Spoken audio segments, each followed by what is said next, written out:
انت مين؟ دخلت هنا ازاي؟ انا شفتك بتعمل فيديوهات من غير اكواد دعوه على صوره توت. بتتكلم عن ايه؟ انت عرفت منين؟ الموقع ده مش مجاني زي ما فاكر، كل فيديو ليه تمن. تمن ايه؟ انا بس بجربه. التمن بيدفع دلوقتي. ازيكم عاملين ايه؟ يا رب تكونوا بخير. اكتشفت لكم بقى حته موقع تحفه بيعمل لك فيديوهات صوره من غير ما تحتاج كود دعوه ولا اي حاجه، وبشكل غير محدود. وتفتكر بياخد منك كام كريدت على كل فيديو؟ بياخد 0 كريدت، يعني انت مش محتاج يكون معاك كريدت نهائي علشان تستخدمه. بغض النظر اصلا الموقع اول ما بتسجل فيه بيديك 19 كريدت. طب ازاي؟ ومش بس كده، هعرفك كمان ازاي تقدر تشيل لوجو صوره اللي بيطلع لك على الفيديو وانت شغال زي ما انتم شايفين قدامكم كده. ومش بس كده برضه، هعرفك ازاي تعمل تحسين للفيديو، كل ده بشكل مجاني خالص وغير محدود. كل بس اللي عايزه منك اللي انت تعمل لايك الفيديو وتشترك في القناه. بقى من غير كلام كتير يلا سوا نشوف. هو ده الموقع اللي هنستخدمه من فيديو اي اي. هسيب لكم طبعا الرابط في الوصف. اول حاجه طبعا بتدوس من هنا لوجن فور فري، وعندك طريقتين: طريقه ان انت تسجل عادي بجيميل، وطريقه ان انت تسجل باي ايميل. خد بالك من الكلمه دي كويس قوي، اي ايميل حتى لو ايميل مؤقت. من ساين اب هنا كده بتكتب اسم الايميل بتاعك هنا، وهنا بتحط يوزر نيم اي اسم بس يكون اسم مميز، يعني ما يكونش اسم ليه شبيه قبل كده، وهنا باسورد، وبتدوس كونتينيو عادي. وبعد كده اقول لك ان هو بعت لك الكود او الفيريفيكيشن كود بتاعك على الايميل. طبعا بتجيبه وبتحطه هنا وبتدوس هنا على فيريفاي. خد بالك لو فتح معاك باي لغه غير الانجليزيه، دي اول مره يفتح معايا بلغه تانية غير الانجليزيه، بس لو فتح معاك باي لغه هدوس هنا على اسمك كده وتدوس على السهم ده، او تختار من هنا اللغه الانجليزيه، ما فيهوش عربي فهتختار الانجليزيه. الموقع زي ما انت شايف بدايه ما بتفتحه كده بيديك 17 كريدت، فلما بتدوس شيك ان هنا بتعمل شيك ان عشان اول يوم ليك بيديك 2 كريدت. 19 كريدت دول بقى كلهم كده مالهمش اي لازمه في اللي احنا هنستخدمه، لانه طبعا صوره، يعني حاليا مش موجود فيه غير تكست وفيديو بس، اللي هو يحولك النص لفيديو. وبتيجي من هنا تختار الموديل، هتلاقي بقى 2 موديل، واحد اسمه صوره 2 فري والتاني صوره 2 برو. صوره 2 برو بياخد منك 5 كريدت في الفيديو، بس لازم تكون مشترك في الموقع. انا مش عارف بصراحه ايه الفرق، يعني دلوقتي معايا كريدت هنا بس، وهنا عندك نوعين من الكريدت، كريدت عاديه والتانيه سبيسيفيك كريدت. هي دي تقريبا اللي هو عايزها، ودي بتبقى زيرو، انما الكريدت العاديه طيب الكريدتس دي تقدر تستخدمها في ايه؟ تقدر تستخدمها في حاجات تانية زي مثلا وونتو. انا جربت وونتو واشتغلت معايا عادي، بس صوره برو بيتا ما بيستخدمهاش. فاحنا كده كده هنستخدم الفري اللي هي زي ما انتم شايفين كده ما بتستهلكش اي كريدت. تمام، اخترتها بالشكل ده، وباجي هنا بقى بختار البرومبت.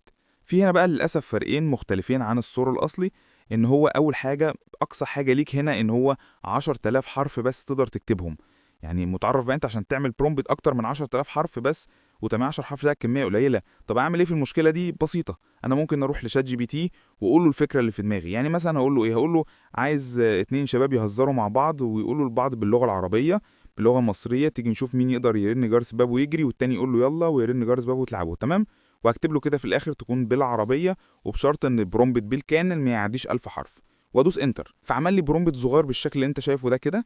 تعالوا ناخده ونحطه هنا. تاني حاجه برضو هنا للاسف مش موجوده، ومش عارف ايه السبب، برغم ان هي موجوده في الصوره الاصلي، ان هي يعني الابعاد اللي انت تحدد الابعاد اللي انت عايزها.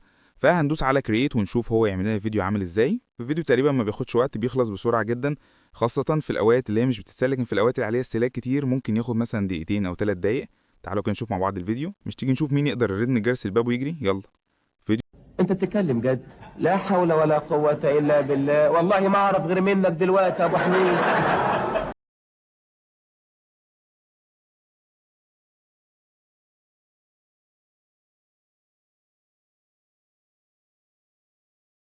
نيجي نشوف مين يقدر يرن جرس الباب ويجري. يلا.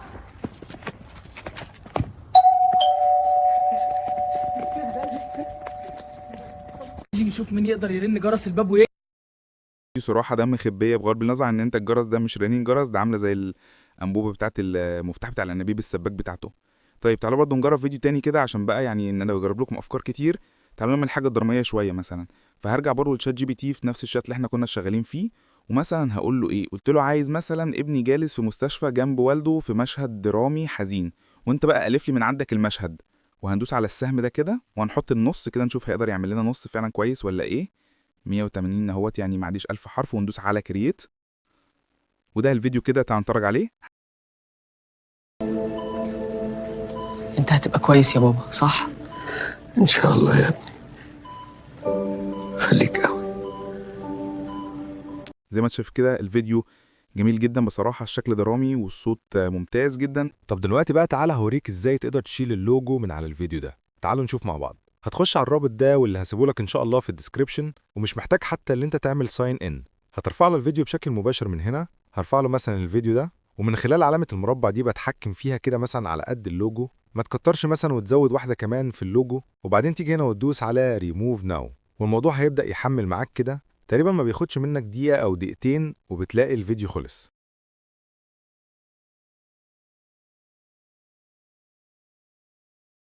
والفيديو خلص معايا، ما كملش أصلا دقيقة حتى.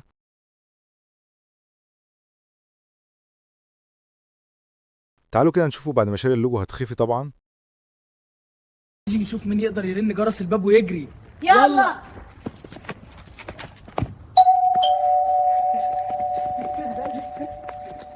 نتيجته ممتازة نشوف جدا، مين. يعني فعلا خفى اللوجو بشكل كويس وإلى حد ما مش واضح. وبكده يا جماعة نكون جربنا مع بعض موقع صورة 2 النسخة المجانية، واللي بصراحة فاجئني. يعني تخيل إنك تقدر تعمل فيديوهات احترافية بالجودة دي ومن غير ما تدفع ولا جنيه. أنا عن نفسي شايف إن دي بداية جديدة لعصر مختلف في صناعة المحتوى، لأن الذكاء الاصطناعي بقى فعلا بيسهل علينا كل حاجة، والموقع ده مثال واضح على كده. فلو انت لسه ما جربتش، جرب بنفسك وشوف النتيجة وهتفهم أنا بتكلم عن إيه. وطبعا لو عجبك الفيديو ما تنساش اللايك والاشتراك في القناة وفعل الجرس عشان يوصلك كل جديد، لأن الفترة الجاية عندي حلقات جامدة جدا عن أدوات تانية أقوى من دي بكتير. كان معاكم أسامة من قناة أسامة إكس. استنوني في الحلقة الجاية واللي هنتكلم فيها عن موقع تاني مجاني بيعمل حاجات مش ممكن تتخيلها. سلام يا أبطال.